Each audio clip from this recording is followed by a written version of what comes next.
Hey everyone, so a really exciting video really early on in the Volvo project today, so let's see what we're doing.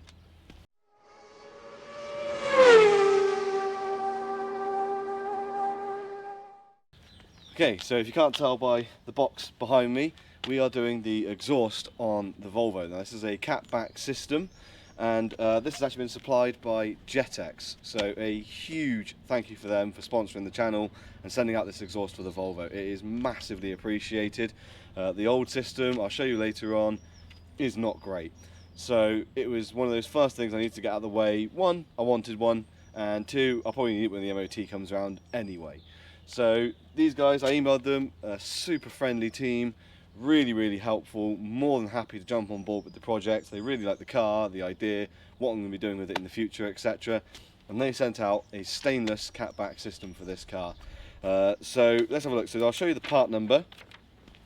So this is all of the information here. So this is the part number up here. And these are all the components. So they sent out this really nice useful diagram which sort of shows you where each piece goes. It's broken down into sections as well, which makes it so much easier to install. So many of them nowadays are all just one big piece, and they're a nightmare to install because you've got to remove subframes or whatever. These are all nicely done in sections, so it's nice and easy to install, and they supply all the clamps, etc. that is needed to go with it as well. So let's take a look at the system, and then we're going to take a look at the car, and then we're going to get it installed. Okay, so here we can see the exhaust system laid out, and like I say, that was the route map that we're going to use to install it. I've just ripped it ironically, but so these are the 4 bits that we've got here. We've got the clamps inside as well, but it's a really nice 63mm all the way through stainless system.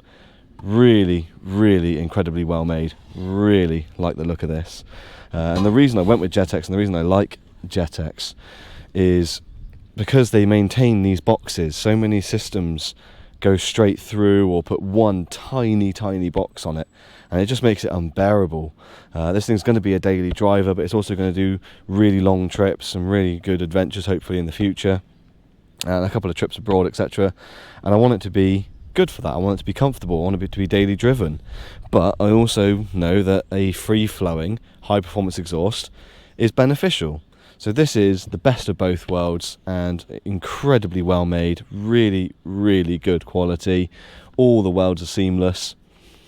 Very happy with that.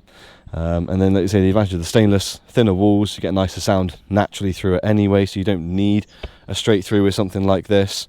So yeah, thank you Jetex, it looks incredible. Let's get it on the car. Okay, so I thought I'd show sort of one of the few reasons I'm doing this. So this is obviously the standard tailpipe here, and I'm not sure if they've removed the back box at any point for whatever reason, or if it rusted out, or if this is what they're like as standard. I haven't worked with Volvos a lot, but you can see here it is quite rusty, but also the brackets come off and it's just being held up by wire looping through the rubber there. Now I can see sort of a bit of a weld line there and over there on that part, so I'm not sure if they have just removed the back box and put a straight through bit of pipe on it, and then just put this on there.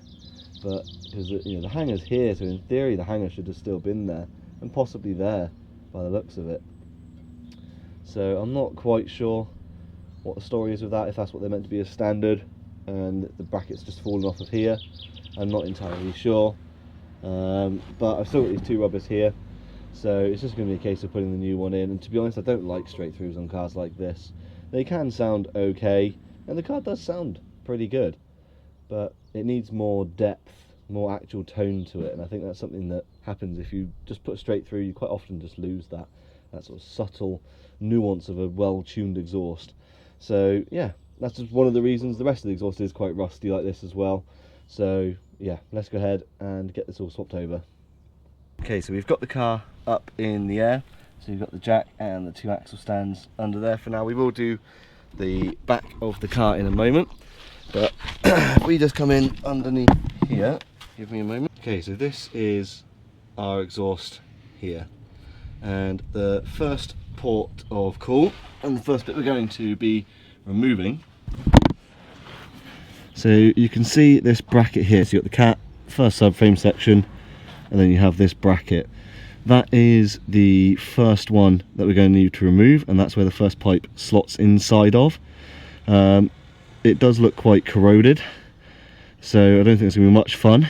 I mean, if needs comes to must, we can cut the bolts off, save the bracket, and just put new bolts in there. But that's going to be the first port of call, getting that bit off. If we can get that off, the rest of it's fine, because we can just cut and chop and get rid of the rest as we need.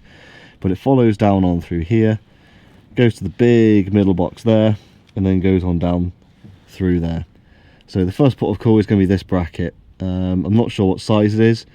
Look, they look sort of maybe like 10s or so, but yeah, I've doused them in WD-40. I'm going to let them sort of sit for 5 minutes, and then I'm going to go back and have a go and see if we can undo them. Okay, so you joined me from under the car. So this was the sort of band clamp that was on there. We have had to brutalise it slightly to get the bolts off. They were soft as Play-Doh. We can reuse it. We've got just enough life left in this to reuse it for now. I could probably put a new one on there at some point, and luckily I have got new bolts. So we can get that back on in a moment when we put the new one on. And like I say, I'll replace it at some point. It's not cut all the way through, and it's not damaging it in any way that's going to affect its seal, etc. So that's that off. And that is our pipe separate. So you can see now those two pipes are literally just butted up against each other. The rest of the exhaust is here. You've just got a bushing in here, bushing on the other side, and then those ones at the rear on there. So now we're just going to sort of, we're probably just going to cut and chop this off the car just to get it out. We don't need anything fancy with this taking it away, so we're just going to cut and chop this out and then take it from there. So let's go ahead and get that on.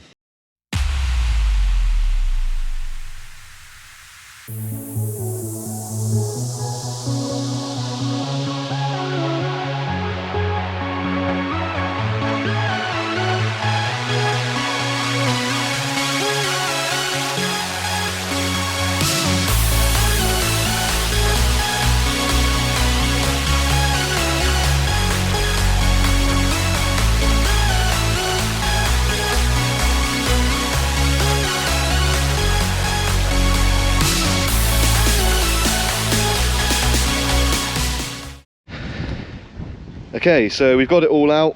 Like I say, this is all the sort of, you know, equivalent parts of what we're doing. I apologise about the wind today, but just to show the difference in diameter on what you're getting. You know, this is the original pipe, here's the new one. Yeah, it's quite considerably larger, which is why they have the step up here. So let's go ahead and get all this back on the car.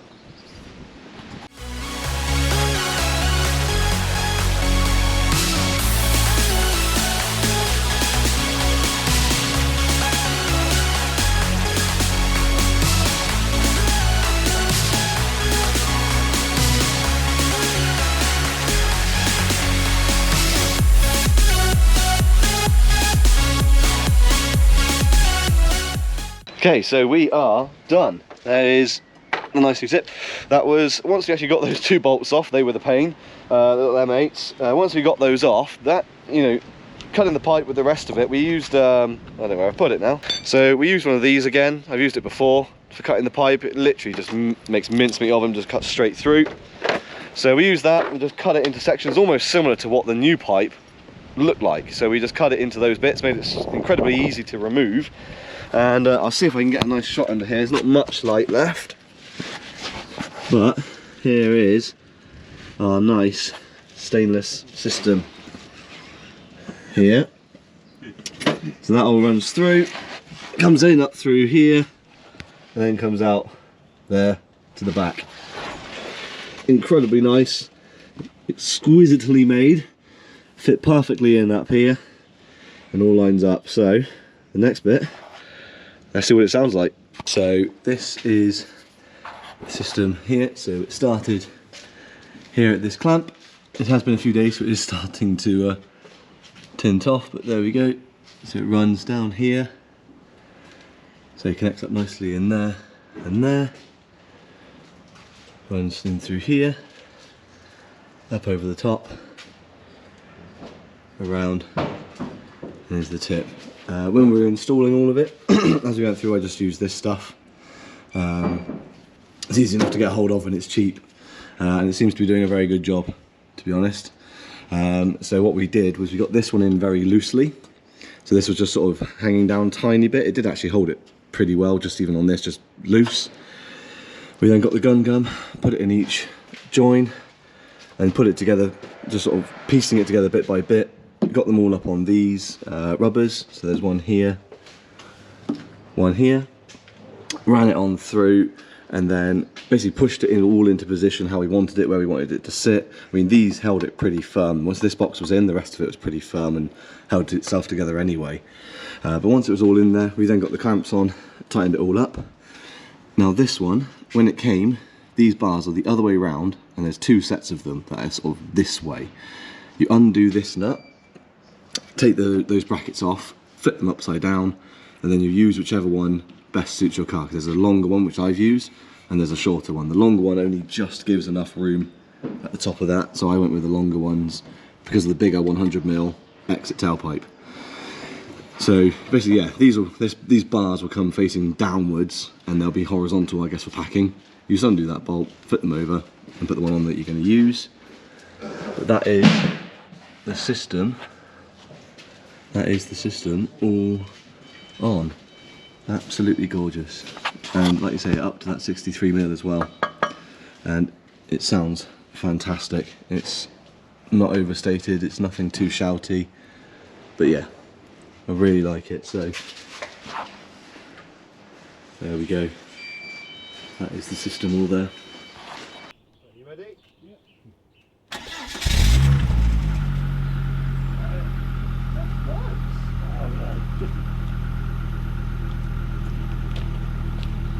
That's purple. Purple. That's a nice tone, isn't it? It's just got a bit more tone to it. I don't want to rev it because it's cold start, but it's a nice purple. Nice purple. It's just a nice. That's why I like it. It's why I like Jetex. It's a nice purple. It's not too eccentric. In your face. Yeah.